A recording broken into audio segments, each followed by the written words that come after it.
عبداللہ بن جعفر رضی اللہ تعالیٰ عنہ جعفر طیار کے بیٹے ہیں. اتنی سخاوت کہ اپنے محلے کے 40 خاندان زندگی بھر ان کے پیسوں پہ پلتے رہے. کسی کو پتا نہیں تھا.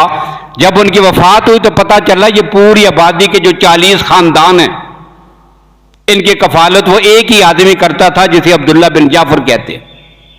اتنا سخی آدمی. اور کہتے ہیں میرے ساتھ بھی بڑا عجیب واقعہ پیش آیا.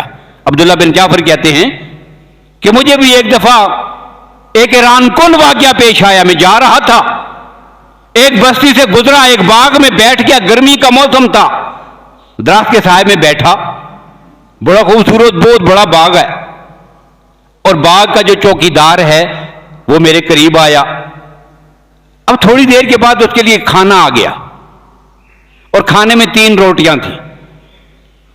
اب جیسے ہی کھانا آیا تو میں نے دیکھا کہ ایک کتا جو ہے وہ باغ میں داخل ہوا. اب جیسے ہی وہ کتا باغ میں داخل ہوا اور قریب آیا تو اس غلام نے, چوکیدار نے, ایک روٹی نکالی, کتے کو کھلا دی. پھر دوسری نکالی, وہ بھی کتے کو کھلا دی, اور تیسری بھی نکال کر کتے کو دے دی. میں نے پھر اس سے پوچھا کہ تیرا کھانا یہاں پہ کتنا آتا ہے؟ تو وہ کہتا ہے روزانہ 3 روٹیاں آتی ہیں جو میں نے ابھی کتے کو کھلائی ہیں.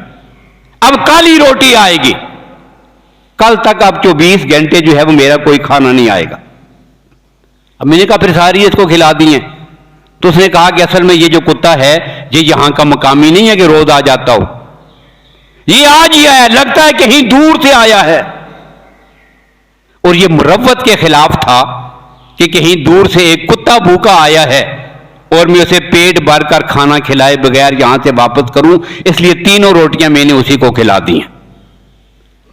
تو عبداللہ بن جعفر کہتے ہیں کہ عبداللہ تجھے دنیا والے سخی کہتے ہیں, لیکن یہ غلام تو تجھ سے بھی بڑا سخی ہے.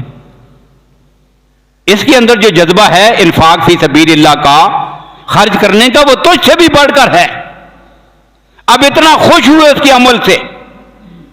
پتہ کیا یہ بڑا باغ کس کا ہے, تو مدینے کے ایک آدمی کا تھا. یہ اس کا نوکر تھا, غلام تھا, وہاں پہ ڈیوٹی کرتا تھا. اب پتہ چلا یہ مدینے کے فلاں آدمی کا باغ ہے. اب جا کے اسے سودا کیا کہ وہ پورا باغ مجھے دے دو. اب پیسے دیے, باغ خرید لیا. اب باغ خریدا تو غلام کو بھی ساتھ ہی خرید لیا. دونوں کا سودا کیا, غلام کا بھی باغ کا بھی. اور واپس آ کر اس غلام کو کہا کہ یہ باغ تیرا ہے اور تجھے میں نے اللہ کی رضا کے لیے آزاد کر دیا. غلام کو بھی آزاد کر دیا اور جاتے ہوئے پورا باغ بھی اسے حوالے کر دیا. اس کی سخاوت کو دیکھ کر